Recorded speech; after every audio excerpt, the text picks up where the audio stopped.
The Wise Man's Spending Journal, a daily financial meditation. What if we told you that the financial anxiety that keeps you awake at night isn't caused by a lack of money, but by a lack of wisdom? Over the next 25 minutes, we'll discover together why history's greatest philosophers never felt the economic desperation we experience today, and how their teachings can transform not just our bank account, but our entire relationship with abundance and scarcity. The answer isn't in earning more. It's in understanding what it truly means to have enough. Today, we begin a journey toward financial freedom through the ancient wisdom of Stoicism, where we'll learn that true wealth isn't measured by what we accumulate, but by what we can control. We're living under one of the most sophisticated lies of our time. Every day, we're bombarded with messages whispering that happiness is just one purchase away. But what happens when we finally buy that desired object? The satisfaction lasts barely a few days, maybe weeks, before the next desire appears, the next void to fill with something material. This is a trap of modern abundance, an endless cycle that keeps us running on a financial hamster wheel where we never reach the promised destination. The ancient Stoic philosophers understood something we've forgotten. Marcus Aurelius, emperor of the most powerful empire of his era, wrote in his personal meditations about the futility of pursuing material possessions. He wasn't a poor man preaching about the virtue of poverty.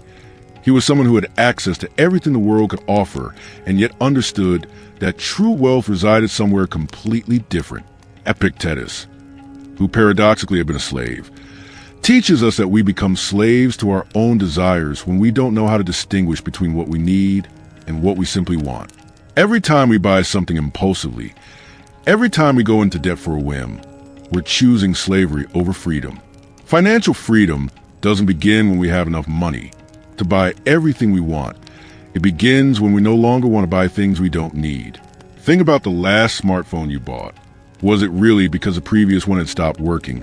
Or was it because the new model promised to make you feel more modern, more successful, more connected?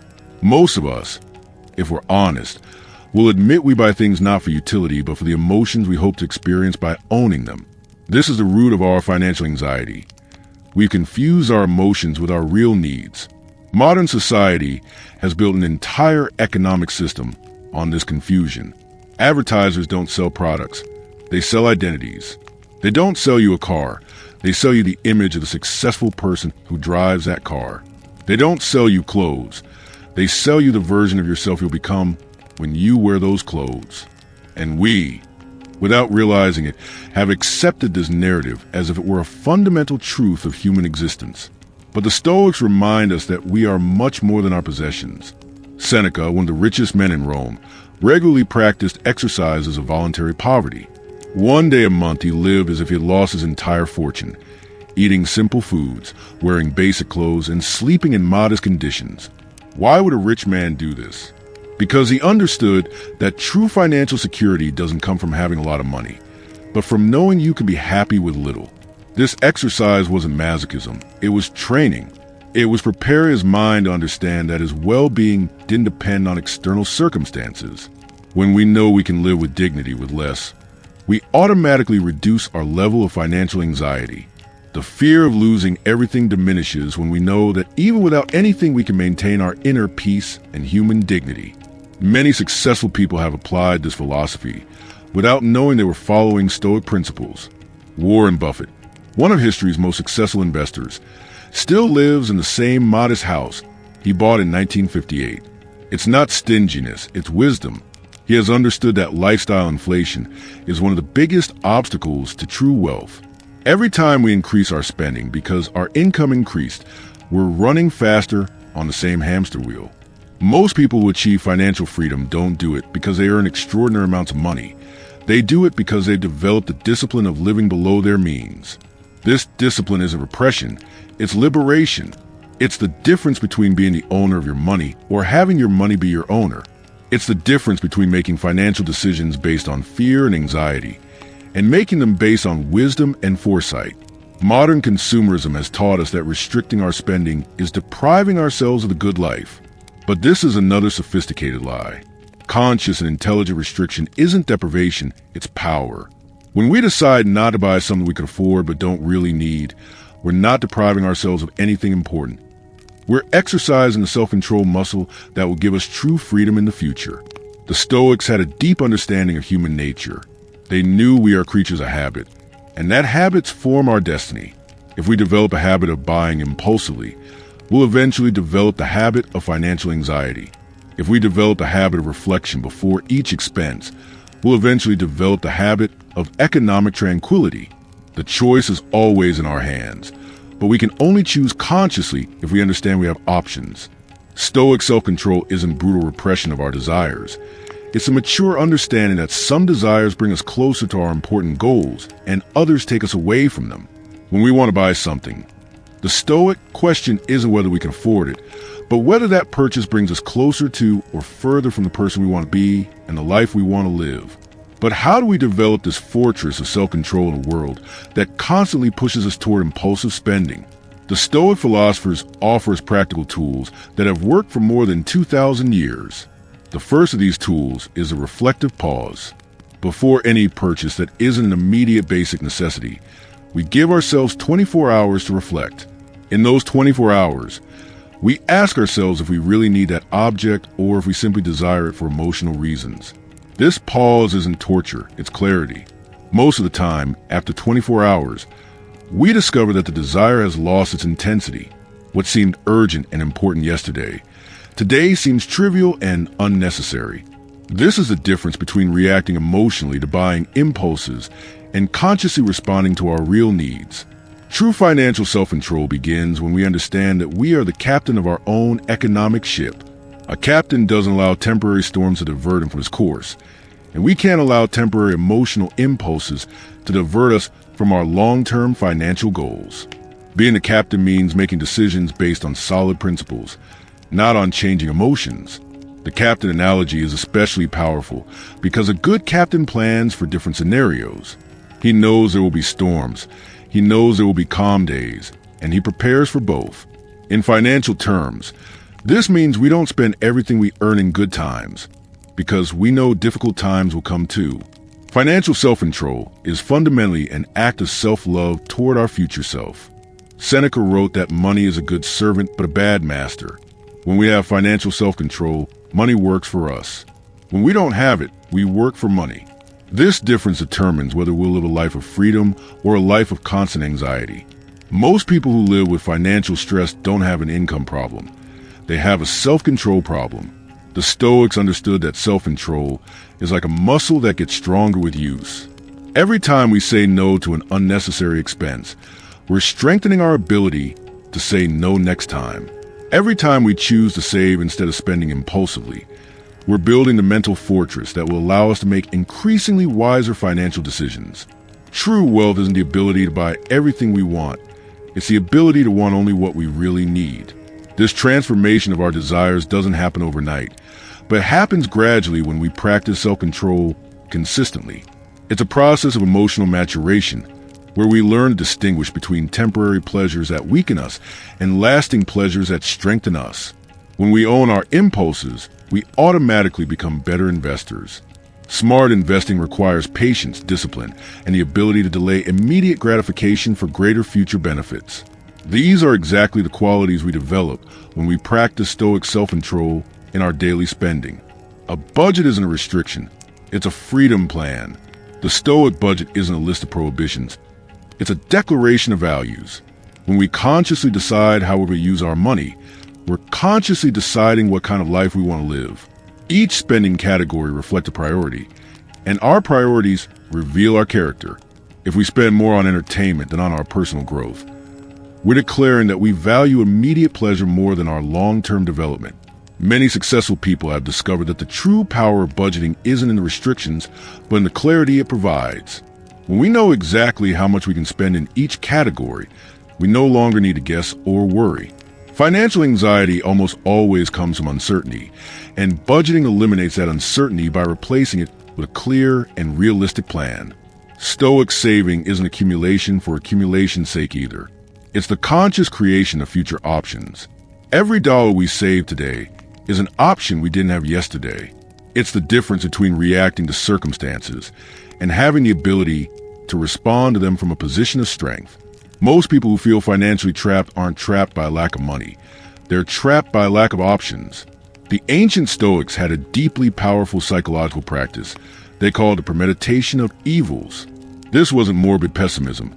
It was intelligent preparation for the reality that life includes inevitable difficulties. In financial terms, the premeditation of evils means preparing mentally and practically for the economic crises we'll probably face at some point in our lives. What would happen if you lost your job tomorrow? What would happen if a medical emergency required unexpected expenses of several $1,000s? What would happen if an economic recession reduced your income by half for a year? These aren't pessimistic questions. They're realistic questions. Most people will face at least one of these situations during their working life, and yet very few prepare adequately for them. Financial preparation isn't paranoia, it's wisdom. The Stoics understood that we can't control external circumstances, but we can control how prepared we are to face them. An emergency fund is an expression of fear. It's an expression of prudence and self-love. It's recognizing that we're responsible for our own well-being and that no one else will come to rescue us if we haven't rescued ourselves first. Marcus Aurelius wrote in his personal reflections that we must prepare for obstacles because obstacles are an inevitable part of the path. In personal finance, this means that emergencies aren't unexpected interruptions to normal life. They're normal parts of life for which we must be prepared.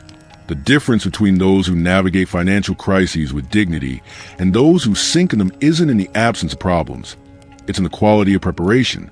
Most people who achieve long-term financial stability don't do it because they never faced economic difficulties, but because they developed the discipline to prepare for those difficulties before they arrived.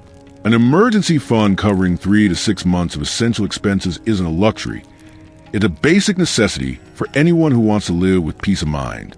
But Stoic preparation goes beyond save money. It also includes diversifying our income sources and continuously developing our professional skills. The Stoics understood that true security doesn't come from depending on a single source of anything good, but from developing multiple sources of strength. In modern terms, this means not depending completely on a single job for our economic sustenance. Many successful people have discovered the power of what we now call multiple income streams. It's not working multiple jobs out of desperation. It's creating multiple value flows through strategic foresight. It could be a side business, investments that generate dividends, skills that can be monetized independently, or any combination of activities that reduce our dependence on a single source of income. This diversification isn't just financial, it's psychological.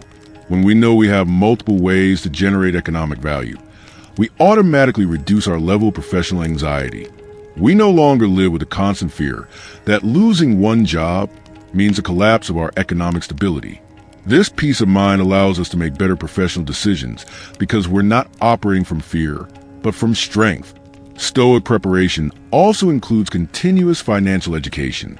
Markets change, opportunities evolve, and strategies that worked in the past may not work in the future. Most people who maintain long-term prosperity don't do it because they found a magic formula once, but because they never stopped learning and adapting. Financial education is an event that happens once. It's a lifelong process. Epictetus taught that we should focus on what is under our control and accept what is not under our control. In financial terms, this means we can't control economic recessions, but we can control how prepared we are to navigate them. We can't control if our employer decides to make cuts, but we can control whether we have savings and alternative skills to sustain ourselves during the transition. This preparation mindset isn't living in constant survival mode. It's living in proactive strength mode. When we're prepared for difficulties, we paradoxically worry about them less because we know we have the resources to overcome them. Financial anxiety almost always comes from feeling vulnerable and helpless in the face of circumstances that could change at any moment. The Stoics remind us that tranquility doesn't come from the absence of problems. It comes from confidence in our ability to handle problems when they arrive. In personal finance, this translates to having a clear plan for different possible scenarios. We don't need perfect plans. We need practical plans that give us direction and confidence when circumstances become difficult. True financial freedom begins when we change our fundamental definition of what it means to be rich. For decades, we've accepted a definition of wealth imposed on us by a consumer society. having lots of money to buy lots of things. But this definition keeps us in a perpetual state of dissatisfaction because there will always be someone who has more money and more things than us. The Stoic philosophers offer us a completely different definition of wealth, one that puts the power to feel rich completely in our hands. For a Stoic, true wealth is having enough to live with dignity and tranquility without depending on others' approval or external circumstances for our emotional well-being.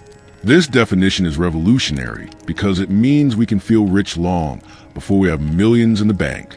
Seneca, who had access to enormous amounts of money during his life, wrote that the rich man is not he who has much, but he who needs little.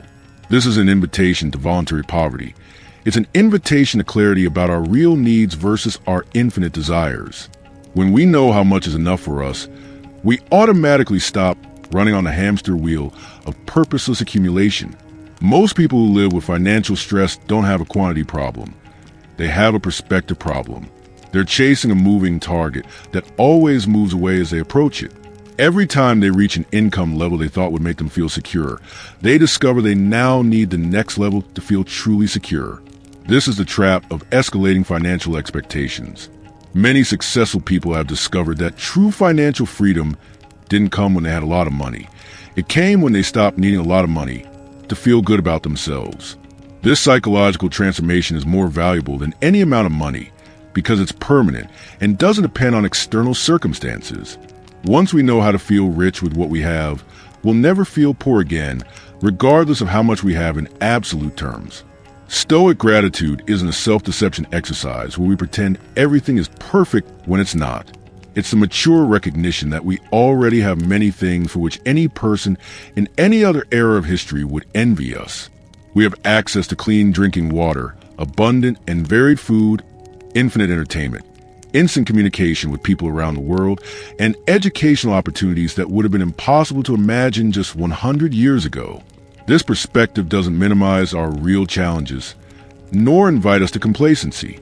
Rather, it gives us a solid foundation of satisfaction from which we can work toward additional improvements without the desperation and anxiety that come from feeling that what we have is never enough. Financial gratitude is recognizing that we're already incredibly wealthy compared to most human beings who have lived on this planet. The Stoics practiced regular gratitude exercises not because they were naive about life's difficulties, but because they understood that perspective is a choice, and that choice determines our quality of life more than our objective circumstances. Two people with exactly the same financial situation can have completely different experiences depending on their perspective on what they have. The person who constantly focuses on what they lack will live in a state of anxiety and scarcity regardless of how much they have. The person who regularly recognizes what they already have will live in a state of abundance and tranquility even when their resources are modest. This difference in life experience isn't small. It's the difference between happiness and misery, regardless of the figures in the bank account. The true metric of Stoic wealth is personal freedom. Do you have the freedom to make decisions based on your values instead of being forced by financial circumstances? Do you have the freedom to help others when the opportunity arises? Do you have the freedom to pursue work you find meaningful instead of being trapped in work you hate just out of economic necessity? These freedoms don't require millions of dollars, but they do require financial wisdom. They require having developed the discipline of conscious spending, the foresight of regular saving, and the patience of long-term investing. Most people who enjoy true financial freedom don't do it because they inherited wealth or won the lottery, but because they gradually develop the mental and practical habits that create stability and options. Financial freedom isn't a final destination where we arrive and never need to think about money again either. It's a mental state where money becomes a useful tool instead of a constant source of worry. It's knowing we have enough for our real needs and enough wisdom to distinguish between real needs and desires manufactured by advertising. The Stoics remind us that external wealth without internal wealth is empty and fragile. We can lose money due to circumstances beyond our control, but we can't lose the wisdom we've developed about how to create value, how to live with less, and how to find satisfaction in what we have. This internal wealth is the only truly secure wealth because no one can take it from us. Marcus Aurelius wrote that true wealth consists not in having many things, but in not needing many things. This distinction is crucial because it separates authentic wealth from apparent wealth. The person who has many things but needs them all to feel good is in a more fragile position than the person who has few things but enjoys them fully without anxiety about having more.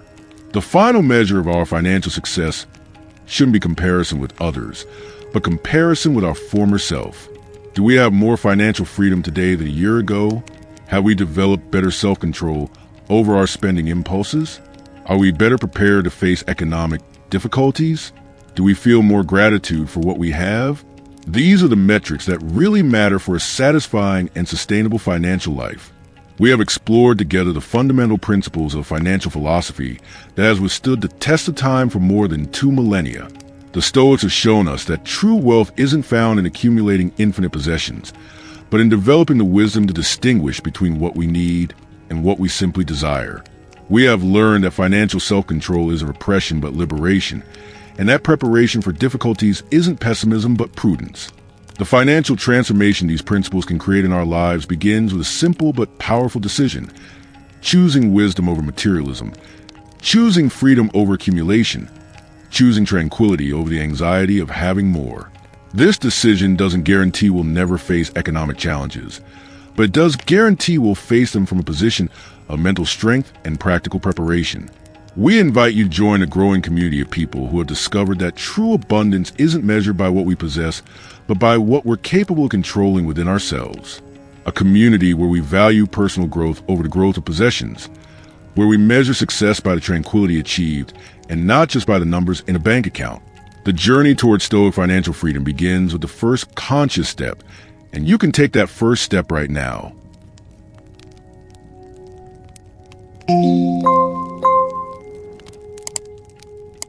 Remember, practicing Stoicism is a daily journey toward inner peace and resilience. If this video has inspired you to reflect or helped you see things from a different perspective, I'd love to read your thoughts in the comments. Which idea resonated with you the most? How do you apply Stoic discipline in your life? Don't forget to subscribe and turn on notifications so you don't miss any content. Together, we will continue exploring the wisdom of the great Stoics and discovering how to apply it to our modern lives. Thank you for being part of this community. See you in the next video. Keep cultivating strength with every step and share your journey with us.